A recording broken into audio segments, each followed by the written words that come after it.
A former North Dakota lawmaker who is one of the most powerful members of the legislature pleaded guilty in federal court today to traveling to Europe with the intent to pay for sex with a minor.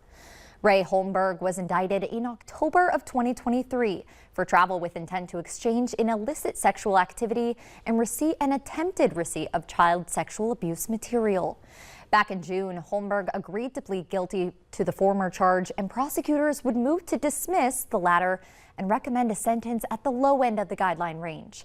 The travel charge carries maximum penalties of 30 years in prison and a $250,000 fine and lifetime supervised release.